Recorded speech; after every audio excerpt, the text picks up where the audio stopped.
Olá, família brasileira! Mas que gostoso é começar mais um programa Família em Foco juntinho aí com você. Ah, é tão importante quando a gente tem esse momento tão gostoso de estar todo mundo junto. Oi, Suzy! Querido, tudo bem? Oh, você me lembrou, sabe agora? Uma brincadeira legal. Qual? A doleta. Você lembra? A doleta. Ah, eu lembro. Ah, era tão gostoso, né, Suzy? Ah, tão bacana. Sabe o que eu gosto de brincar mesmo? O quê? É de corrida. Ah, isso também. Eu gosto de correr muito. E de pular, você gosta também? Adoro andar de skate, então, Suzy, fazer aquelas manobras radicais. Nossa, e de patins também, você gosta? Só tem uma coisa, Suzy. O quê? Minha mãe não deixa brincar nada disso. Por quê, meu amor? Ela fala que é perigoso. Eu entendo, né? A mãe às vezes não deixa a gente brincar na rua, porque hoje em dia com essa questão da segurança, dá realmente medo. Mas é sobre isso que a gente vai falar no dia de hoje, não é? Qual é a medida certa entre deixar com que a criança enfrente seus desafios, ela corra, pule, e a questão da segurança? Qual é essa medida para que a criança seja sadia? Porque muitos pais ficam pensando nisso. Puxa, eu quero que o meu filho se divirta, mas ao mesmo tempo eu tenho tanto medo do que pode acontecer, né? Porque toda brincadeira tem algum tipo de risco, como por exemplo, ter uma queda, ter um corte, se esfolar, isso faz parte. Mas qual é a medida certa entre deixar com que a criança se desenvolva caindo, pulando, correndo e tenha uma proteção? O que a gente vai fazer? Sim, eis a questão, hein, Suzy? Pois essa questão vai ser respondida hoje no nosso programa Família em Foco, porque a gente vai falar a respeito disso.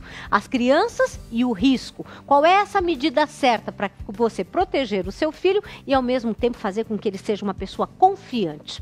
E no quadro Faça Junto, que é aquele quadro que sempre está dando uma dica para a gente fazer junto com os filhos, nós temos uma coisa tão especial. É, Suzy? Você imagina uma casa toda construída com garrafas PET. Eu já vi casa sendo de madeira, de palha, que é do porquinho, mas de garrafa PET nunca vi, não. Ah, você vai ver. Então, além de cuidar do meio ambiente, recolhendo esse produto que a gente sabe que leva anos e anos para ser dissolvido, usou este senhor, Antenor Clodoaldo Alves Feitosa, fez toda uma casa usando a sua criatividade com garrafas. É muito interessante. Isso também pode estimular você aí na sua casa a criar com esse material reciclável algumas coisas diferentes, às vezes até brinquedos para os seus filhos. O Leandro Barbosa foi até lá e ele vai nos levar para conhecer essa casa que parece uma casinha de brinquedo, de garrafa PET. Olha que interessante. Essa eu quero ver, Suzy. Você vai ver, sim. Aí chama a sua mãe para ela saber qual é a medida certa entre ser uma mãe protetora e ao mesmo tempo deixar você se desenvolver. Chama lá. Tá bom. Porque a gente sabe, não é, que toda criança ela gosta de risco, ela gosta de desafio. Aí a pergunta é a seguinte: vale a pena a criança correr riscos? Vale? Qual é o aprendizado que ela leva para a vida quando ela enfrenta esses desafios? São muitos. E como é que os pais podem superar os seus próprios medos de deixar que as crianças cresçam ali brincando, se divertindo com iniciativa, mas também tendo proteção? Para isso, nós vamos conversar com a psicóloga Lourdes Brunini. Muito obrigada por ter vindo, querida. Obrigado eu. Nós é que agradecemos porque, afinal de contas, queremos saber qual é esse limite correto entre deixar a criança correr riscos e protegê-la. Antes, nós vamos ver um VT a respeito desse assunto. Vamos lá. Vários estudos apontam que a maioria dos acidentes acontece dentro de casa e o principal alvo são as crianças. Protegê-las de certos perigos é fundamental. Mas qual é o limite entre proteção sadia e superproteção? Como os pais podem proteger os filhos sem privá-los da liberdade e do aprendizado com o mundo?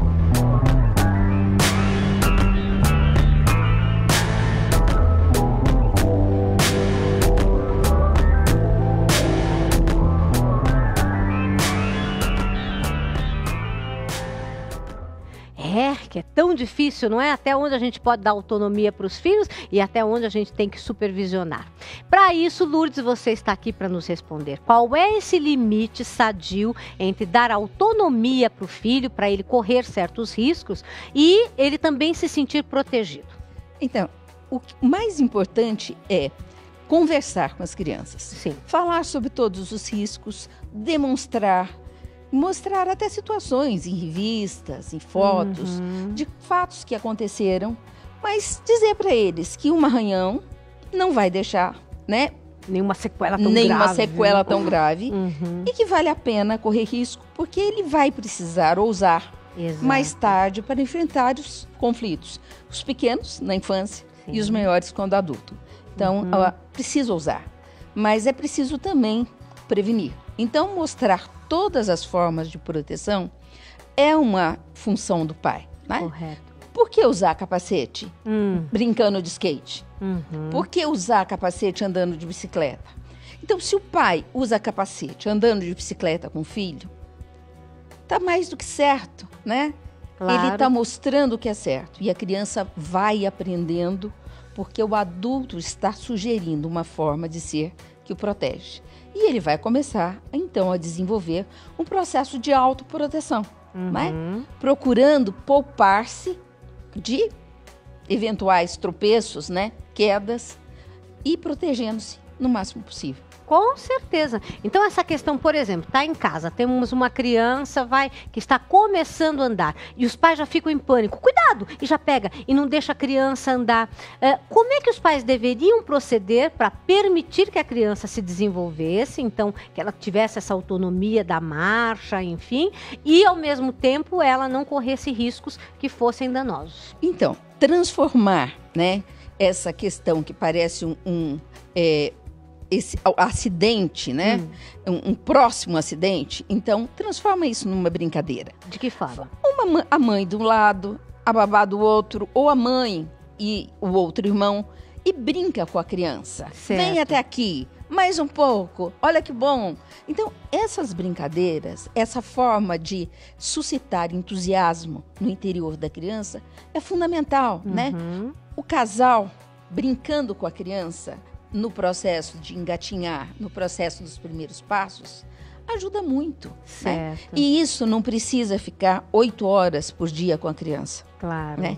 São poucos momentos de dedicação com qualidade, mostrando que está parando, protegendo, né?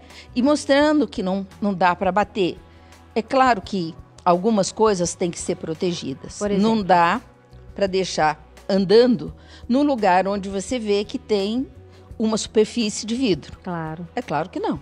Então, o adulto tem que ser sábio o suficiente também para suscitar a animação na criança num espaço que seja mais protegido. Com certeza. E fazer o treinamento, não é verdade? Claro. Até a própria questão da escada. Eu vejo que os pais ficam com terror, lógico, a criança pode cair, mas o fato de ensinar a criança a subir a escada com o pai do lado é uma forma de um treinamento e, lógico, depois você põe a proteção para que a criança não desça sozinha, que ela faça isso com a sua supervisão, não é verdade? Sim. E outra coisa, subir escadas é uma atividade extremamente importante para o amadurecimento e desenvolvimento dos fletores e extensores, Certo. para a própria Márcia, para a dominância de pernas, lateral de pernas. Então, é importante subir com a criança. Primeiro um degrau, depois o outro. Muitas vezes a criança é tão esperta que ela volta para o primeiro degrau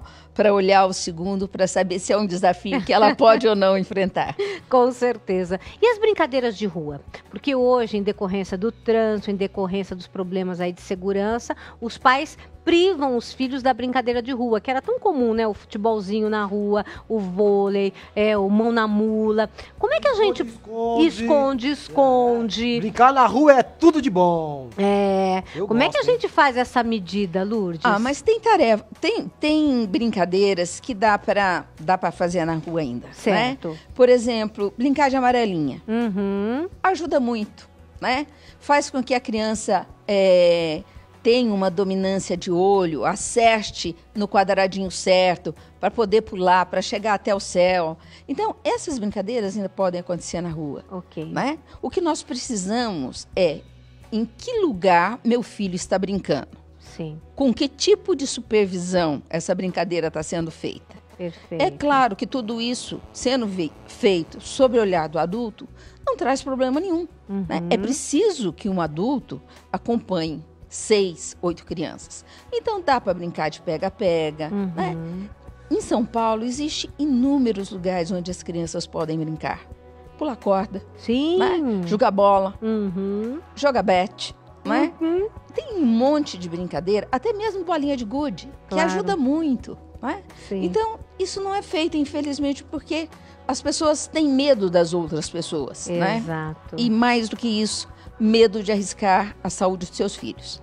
Então, mostrando de que forma que eles podem se proteger e mostrando que a brincadeira pode ajudar em alguma coisa, a criança vai em frente. Ah, sem dúvida. E, por exemplo, uma questão muito comum. A criança quer ir até a padaria para buscar o pãozinho, para comprar alguma coisa, e os pais sempre dizem, não pode de jeito nenhum. Como é que seria uma medida de treinamento para que os pais se sentissem mais seguros de que o filho tem capacidade, sim, de ir até a padaria e retornar em bom estado? O que não pode, Suzy, é o seguinte: você não pode ir na padaria para comprar um sorvete, mas pode ir na padaria para comprar a mussarela para pôr No sanduíche. no sanduíche.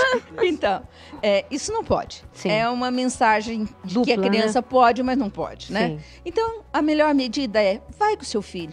Perfeito. Ensine seu filho como é que funciona o sinal de trânsito, Uhum. né? Atravesse. Ensine a olhar para um lado para o outro, né? Ensine onde pode ter perigo. Sim. Ensine a evitar algumas situações, né?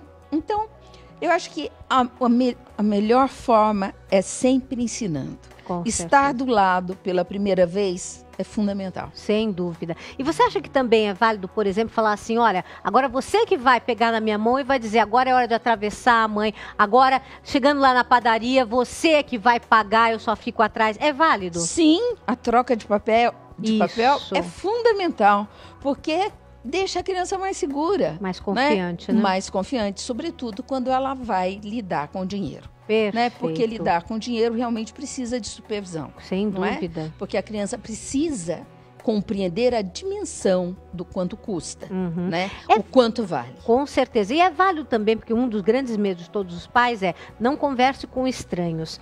É válido fazer como se fosse um teatrinho para mostrar você como sendo, enquanto pai, você fingindo que é aquele que seria um malfeitor, digamos assim. E depois pedir para a criança assim, ó, agora quero ver como é que você sairia dessa situação se alguém chegasse, olha, eu sou amigo do seu pai, vem aqui comigo, eu vim te buscar. Ou então, olha, eu tenho esse brinquedinho aqui para você, e ver, treinar a criança para ter respostas a essas situações? Esses jogos são bárbaros, são fundamentais, porque, infelizmente, essa é uma das atenções que a gente tem que estar extremamente alerta. Verdade. Né? Porque o roubo de crianças existe e é extremamente complicado depois o resgate dessas crianças. Claro. Então, assim, é importante brincar. Faz de conta que. Certo. Né? O faz de conta funciona. Por isso que o conto de fadas é uma coisa fantástica. Porque ele fala da bruxa, né? Ele fala das pessoas, dos dragões malvados, da feiticeira. Sim. Ele fala de um monte de riscos que as crianças começam a acompanhar. Né? Então, eu acho que o faz de conta faz muita diferença. Olha aí, gente, quantas coisas vocês estão aprendendo, não é? Agora a gente vai rapidinho para o intervalo, mas eu tenho certeza que você vai ficar por aí, porque temos muito a conversar. Como é que a gente pode ajudar os nossos filhos a se tornarem pessoas mais confiantes, mais seguras, através dessa questão de correr, sim, pequenos riscos. A gente volta já já.